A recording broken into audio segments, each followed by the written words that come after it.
Scripture tells us to envision that everyone shall sit under their own vine and fig tree, and no one shall make them afraid.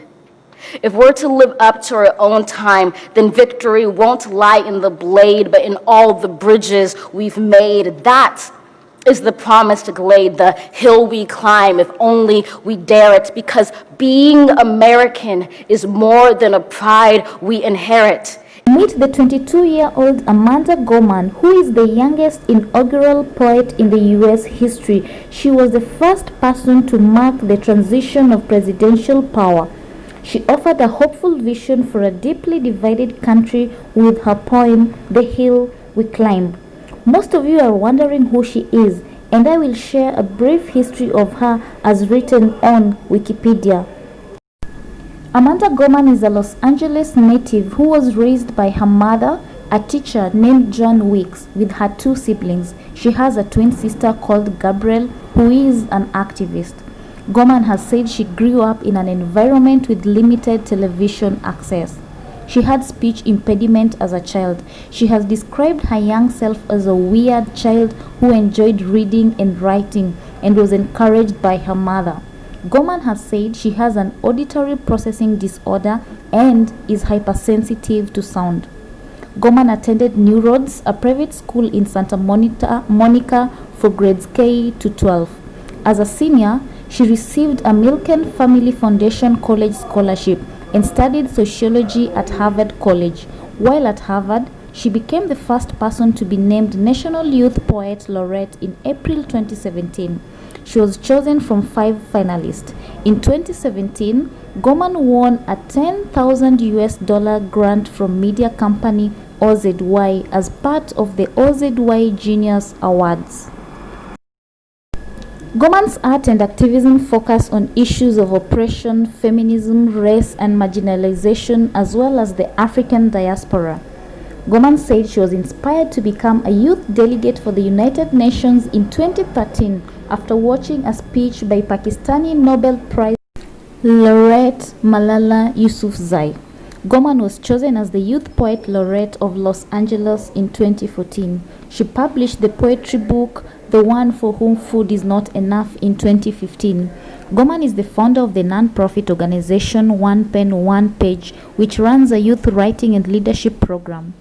In 2017, she became the first youth poet to open the literary season for the Library of Congress, and she has read her poetry on MTV. The Morgan Library and Museum acquired her poem In This Place and displayed it in 2018 near works by Elizabeth Bishop. In 2017, Gorman became the first author to be featured on XQ Institute's Book of the Month, a monthly giveaway to share inspiring Gen Z's favorite books.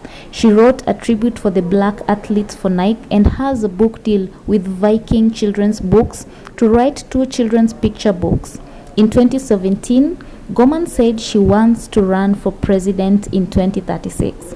In May 2020, Gorman appeared in an episode of the web series Some Good News, hosted by John Krasinski, where she had the opportunity to virtually meet Oprah Winfrey and issued a virtual commencement speech to those who could not attend physical commencements due to the COVID-19 pandemic in the United States of America. Gorman read her poem, The Hill We Climb, at President Joe Biden's inauguration on January 20, 2021, and is the youngest poet to read at a presidential inauguration in United States history. Jill Biden recommended Gorman for the inauguration. After January 6, 2021, Gorman amended her poem's wording to address the storming of the United States Capitol. During the week before the inauguration, Gorman told the Washington Post book critic Ron Charles, "My hope is that my poem will represent a moment of unity for our country, and that with my words I'll be able to speak to a new chapter and era for our nation." Here's part of the poem that she read.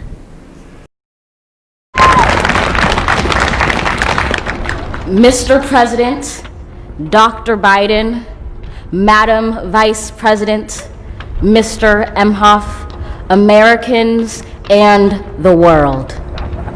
When day comes, we ask ourselves, where can we find light in this never-ending shade. The loss we carry, a sea we must wade. We've braved the belly of the beast. We've learned that quiet isn't always peace, and the norms and notions of what just isn't always just is. And yet the dawn is ours before we knew it. Somehow we do it. Somehow we've weathered and witnessed a nation that isn't broken, but simply unfinished. We, the successors of a country and a time where a skinny black girl descended from slaves and raised by a single mother can dream of becoming president, only to find herself reciting for one. And yes, we are far from polished, far from pristine, but that doesn't mean we are striving to form a union that is perfect. We are striving to forge our union with purpose, to compose a country committed to all cultures, colors, characters, and conditions of man. And so we lift our gazes not to what stands between us, but what stands before us. We close the divide because we know to put our future first. We must first put our differences aside. We lay down our arms so we can reach out our arms to one another. We seek harm to none and harmony for all. Let the globe, if nothing else, say this is true. That even as we grieved, we grew. That even as we hurt, we hoped. That even as we tired, we tried. That we'll forever be tied together, victorious, not because we will never again know defeat, but because we will never again sow division. Scripture tells us to envision that everyone shall sit under their own vine and fig tree, and no one shall make them afraid. If we're to live up to our own time, then victory won't lie in the blade, but in all the bridges we've made. That is the promised glade, the hill we climb, if only we dare it, because being American is more than a pride we inherit. It's the past we step into and how we repair it. We've seen a force that would shatter our nation rather than share it, would destroy our country if it meant delaying democracy. And this effort very nearly succeeded. But while democracy can be periodically delayed, it can never be permanently defeated. In this truth, in this faith we trust, for while we have our eyes on the future, history has its eyes on us. This is the era of just redemption. We feared it at its inception. We did not feel prepared to be the heirs of such a terrifying hour, but within it we found the power to author a new chapter, to offer hope and laughter to ourselves. So, while once we asked, how could we possibly prevail over catastrophe? Now we assert, how could catastrophe possibly prevail over us? We will not march back to what was, but move to what shall be, a country that is bruised but whole, benevolent but bold, fierce and free. We will not be turned around or interrupted by intimidation, because we know our inaction and inertia will be the inheritance of the next generation. Our blunders become their burdens. But one thing is certain: if we merge mercy with might and might with right, then love becomes our legacy and change our children's birthright.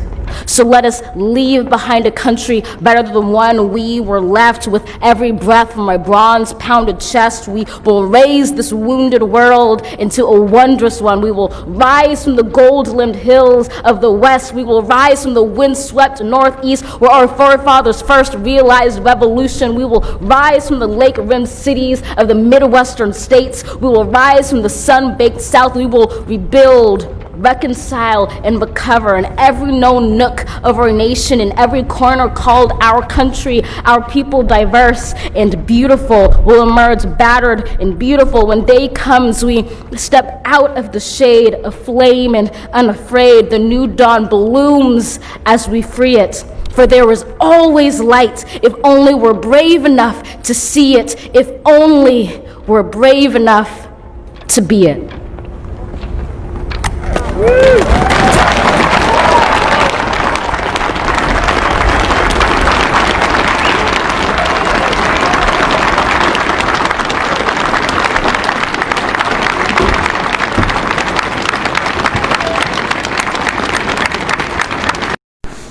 Thank you for watching. Don't forget to subscribe and turn on your notification bell so that you get more of these videos.